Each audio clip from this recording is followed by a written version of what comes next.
जय भीम। मेरा नाम किशोर है और मैं आज आज़ाद समाज पार्टी के ऑफिस में हूँ। यहाँ पर आप जिनको देख रहे हैं ये आज़ाद समाज पार्टी के पिथौरागढ़ के जिला अध्यक्ष हैं और ये पिछले 5 दिनों से यहाँ पर भूख हड़ताल पर है। आज इनका 5वां दिन है और इनको इतनी ज़्यादा कमजोरी होगी, इनकी मतलब सेहत लगातार गिरती जा रही है। आप देख सकते हैं कि इनको अभी हाँ डीएनएस चढ़ रखा है इसमें और शायद देखते हैं इसके बाद कुछ सुधार आता है। लेकिन जो सरकार है वो टस से मस नहीं हो रही है। इनको मतलब इससे मतलब साफ जाहिर होता है कि भाई इस सरकार को आम नागरिकों की कतई परवाह नहीं है और आम नागरिक मरे तो मरे, लेकिन इनको कोई मतलब नहीं है। अब आम आदमी कहाँ जाएगा? और हमने को कोई गलत, यहाँ पर आज़ाद समाज पार्टी ने कोई गलत डिमांड तो रखी नहीं है, वो आम आदमी के मुद्दे ही उठाए थे। लेकिन अब देखना ये रहेगा कि भैया आगे लगातार इनकी स्थिति खराब होती जा रही है, फिर आगे क्या होता है देखते हैं इसमें। जय भीम। मेरा नाम किशोर है और मैं आज़ाद समाज पार्टी के ऑफिस में हूँ। आज मैं जिनके साथ हूँ मैं ये आज़ाद समाज पार्टी पिथौरागढ़ के जिला अध्यक्ष हैं, कार्तिक टमटा जी हैं। तो आज कार्तिक टमटा जी से कुछ खास बातचीत होगी। जी आप बताइए, आज यहाँ पर आप धरने पे बैठे हैं, तो आप धरने में क्यों बैठे हैं? क्या मांगे हैं सरकार से आपकी? देखिए किशोर जी, मैं विगत यहाँ पे आज ये चौथा दिन है। 8 तारीख ठीक 11 बजे से भूख हड़ताल में बैठा हूँ। कोरोना नियमों का पालन करते हुए सार्वजनिक स्थल पे ना बैठते हुए मैंने अपने ऑफिस को चुना, क्योंकि मुझे लगता है कि समाज में इस विचारधारा को ले आना बहुत ज़रूरी है। जो हमारे महान बाबा साहब की विचारधारा है, जो वंचित, शोषित और अछूतों की लड़ाई है, हम उसको मुख्य धारा में लाना चाहते हैं। लगभग हमारी पूरे राज्य और पिथौरागढ़ की मांगे हैं, जो 17 सूत्रीय मांगे हैं जिनको हमने मेन तौर पे चुना है। उनमें से कुछ प्रमुख मांगे हैं। एक तो हमारा पदोन्नति में आरक्षण जो इस सरकार द्वारा छीन लिया गया है, चोरों के भांति छीन लिया गया है, उस पदोन्नति के आरक्षण को फिर से बहाल करे सरकार। बैकलॉग के पद न भरने की वजह से काफ़ी हमारे छात्रों में रोष है और आए दिन सरकार द्वारा इन बैकलॉग के पदों को भरे जाने में अनदेखी की जा रही है। हम चाहते हैं कि जल्द से जल्द इन बैकलॉग के पदों को भरा जाए। तीसरे हमारा है कि जो सॉफ्टवेयर में अभी रोस्टर के जो प्रणाली थी, उसमें जो सॉफ्टवेयर में गड़बड़ी करके जो पहला और छठा पद आरक्षित था उसको ना दिए के सीधे दूसरे से शुरू करना सॉफ्टवेयर के माध्यम से, ये एक बहुत बड़ा कुकृत्य है सरकार द्वारा। इसकी वजह से हमारे छात्रों को बहुत ज़्यादा नुकसान हुआ है। चौथी हमारा है कि अपूर्ण स्कॉलरशिप, जो अपूर्ण स्कॉलरशिप है 2011 से, जो पिछली सरकारों ने, जिसमें कांग्रेस और भाजपा भी शामिल है, इन दोनों सरकारों ने हमारी छात्रों की बहुत साल 2011 से अभी तक की स्कॉलरशिप, चाहे वो बीटेक वाले हों, चाहे वो एमबीबीएस वाले हों, चाहे वो बीबी वाले हों, बीसीए वाले हों, अन्य कॉलेजों में पढ़ने वाले स्नातक बीए और उसके छात्र हों, उन सभी की स्कॉलरशिप इन्हें नहीं दी है। तो हम चाहते हैं कि इन सब मांगों को पूरा किया जाए। जिले के तौर पर हमारी मांगे ये है कि सबसे पहले हम जिले में महिला उत्थान चाहते हैं और हम चाहते हैं कि जितने भी जिले की महिलाएं हैं जो विधवा पेंशन ले रही हैं, उनकी जो मासिक हालत को देखते हुए उनकी जो मासिक आय है वो सिर्फ 1200 है, सरकार द्वारा जो निर्धारित है, जो उनको पेंशन दी जाती है। तो हम चाहते हैं उसको बढ़ाकर 5000 रुपये किया जाए।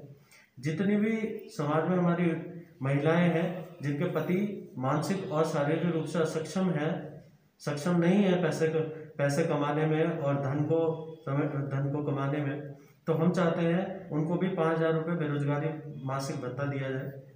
तीसरा इसी में हमारी मांग ये है महिला उत्थान में कि सभी जितने ट्रांसपोर्ट के साधन हैं, जितनी हमारी रोडवेज की बसेज हैं, सरकारी जितनी भी ये लोग ट्रैवलिंग करवाते हैं, तो उनमें जो है हमारे महिलाओं का टिकट आधा किया जाए। और इसी को आगे बढ़ाते हुए महिला उत्थान में हम लोग ये कहना चाहते हैं कि जितनी छात्राएं हैं जो नर्सरी से लेके 12th तक या फिर जितने भी हमारे प्राइवेट स्कूल्स में हो, भले वो सरकारी स्कूल्स में हो, सभी में उनकी जो पढ़ाई है उसको निःशुल्क किया जाए, उसका वजन सरकार करे। एमबीबीएस, बीबीए, एमबीए जितने भी हमारे कोर्सेज हैं जिनमें बहुत ज़्यादा प्राइवेट कॉलेजेस के द्वारा या फिर सरकारी कॉलेजेस के द्वारा इतनी ज़्यादा फीस बढ़ाई गई है, उस वजह से पहले हमारी महिलाएं पढ़ी लिखी नहीं थी, वो आगे मुख्य धारा में नहीं आ पा रही थी। इस फैसले के कारण हमारी महिलाओं को सबसे ज़्यादा नुकसान होगा। तो जिले के तौर पर हम ये देखते हैं कि जिले या राज्य में सभी जगह जो है हमारी छात्राओं का जितना भी खर्चा होता है पढ़ाई का, उसको वहन सरकार करे। अगर आप उसका खर्चा, आपको उसके शादी के लिए पैसे देने की जरूरत नहीं है, आप उसको पैसा दीजिए तो उसकी पढ़ाई पे लगाइए, क्योंकि जब तक हमारी, आप ही नारा देते हैं कि पढ़ेगा इंडिया तभी तो बढ़ेगा इंडिया। तो अगर इंडिया को बढ़ाना है तो सबसे पहले वहाँ की महिलाओं को बढ़ाइए, ये हमारा मानना है। और इन्हीं मांगों को आगे बढ़ाते हुए हम कहना चाहते हैं कि जिले में 20 किलोमीटर के एरिया के अंदर जितने भी, पिथौरागढ़ में 20 किलोमीटर के एरिया के अंदर जितने भी गांव आते हैं, उन गांव में 24 घंटे पानी उपलब्ध किया जाए। 1 घंटे की बात नहीं कर रहे हम, 24 घंटे पानी उपलब्ध किया जाए। देखिए, परमानेंट लाइन आप बिछाइए, ये कच्ची लाइन बिछा के नहीं होगा। आपने सिर्फ आप गांव के गरीब लाचार लोगों को और पीड़ित शोषित लोगों को ठगने का काम कर रहे हैं। सिर्फ एक किसी भी आप धारे से एक लाइन लगा देते हैं और कहते हैं कि 3 महीने पानी आता है, फिर उसके बाद गांव में फिर दोबारा सूखे की बहाली हो जाती है। जब हमारे पास इतनी बड़ी नदियां हैं, इतना आप परमानेंट लाइन आज तक, आजादी के बाद आज तक नहीं बिछा पाए। दूसरे राज्यों से सीखिए, दूसरे देशों से सीखिए। क्या अमेरिका और हमें कोई अंतर नहीं है? क्या वहां भी अगर लोग हैं काम करने वाले तो हमारे वहां भी है। सिर्फ और सिर्फ नौकरशाही, घूसखोरी, रिश्वतखोरी और इंसान ना समझने वाली सोच ने, ये जो दबंगई सोच है, इसी सोच ने हमारे लोगों को वंचित रख रखा है आज तक पानी और इनके अधिकारों से। तो हम चाहते हैं कि पानी की पूर्ण व्यवस्था, 24 घंटे पानी हमारे लोगों को मुहैया किया जाए। पूरे 20 किलोमीटर एरिया के अंदर पिथौरागढ़ में पहाड़ की जनता को यूँ ठगना नहीं चाहेगा। तो आप यहाँ पर 4 दिन से भूख हड़ताल में बैठे हैं, तो सरकार से अभी तक कोई जवाब आया आपके पास इस पर?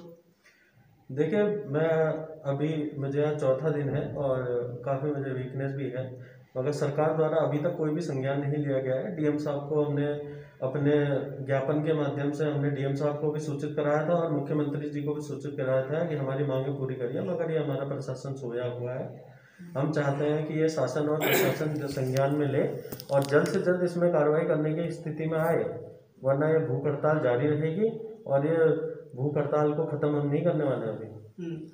तो आप जिस तबके, जिस समाज की आप आवाज बन रहे हैं, जिन लोगों की आप मुद्दों को उठा रहे हैं, क्या वो लोग आपका साथ दे रहे हैं इस पर? बिल्कुल, मेरे समाज के पूरे व्यक्तियों का मेरा साथ है, पूरी महिलाओं का मेरा साथ है। समाज के सभी लोग आक्रोशित हैं इस सरकार के विरुद्ध। जिस तरह इनने पदोन्नति में आरक्षण खत्म कर दिया हमारा, और ये सरकार जो दलित विरोधी सरकार उभर के आई है, पूरे उत्तराखंड में इन लोगों ने आरक्षण को खत्म करने का जो काम किया है, ये इस वजह से जनता में भारी रोष है और पूरी जनता हमारे साथ है। मैं आशा करता हूँ कि सभी लोग और जितने भी हमारे साथी हैं जिनको अभी तक ये खबर नहीं है, आपके माध्यम से उनको भी पता चलेगा कि कार्तिक टमटा जिलाध्यक्ष जो हैं आजाद समाज पार्टी पिथौरागढ़, वो इन मुद्दों के लिए प्रभावी रूप से काम कर रहे हैं। अभी जबकि ये पूरी दुनिया कोरोना बीमारी से परेशान है, लोग अपनी जिंदगी बचाने के लिए लोग परेशान है, और ऐसे समय में आपने अपनी जिंदगी, अपनी जान की भी परवाह नहीं कर रहे हैं, तो क्या ये अभी के समय में भूख हड़ताल करना आपका ये क्या सही फैसला है? देखिए, ये फैसला मैंने अभी से नहीं लिया था। ठीक कोरोना से पहले, जब कोरोना की सेकेंड वेव आई थी, उससे पहले हम लोग 7 दिन से धरना प्रदर्शन में थे अपनी मुख्यतः 3 मांगों को लेके। मगर क्या हुआ, ये कोरोना की वजह से हमें उठना पड़ा और हमने सरकार को तभी चेतावनी दे दी थी कि आप इसमें प्रभावी तौर पर कार्रवाई करिए, मगर उनकी कार्रवाई ना करने के कारण हमें विवश होके इस कोरोना काल में भी अपने प्राणों का बलिदान देने के लिए भी हम तैयार हैं, मगर हम चाहते हैं कि सरकार इसमें तुरंत कार्रवाई करे। तो अब आगे की रणनीति क्या है? आज आपका 4था दिन है, आपकी तबीयत खराब होती जा रही है, तो अब आगे की रणनीति क्या है, थोड़ा आप बताएंगे? देखिए, हमारी सभी चीज़ों के लिए सरकार जिम्मेदार है और सरकार को तुरंत इसमें संज्ञान लेना चाहिए।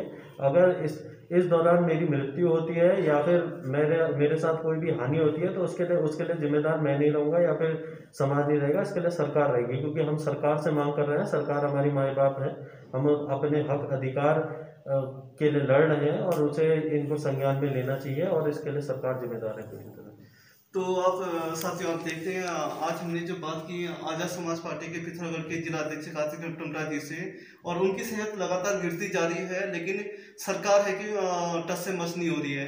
अब आगे देखना ये रहेगा कि सरकार इस पर कुछ कार्रवाई करती है। धन्यवाद।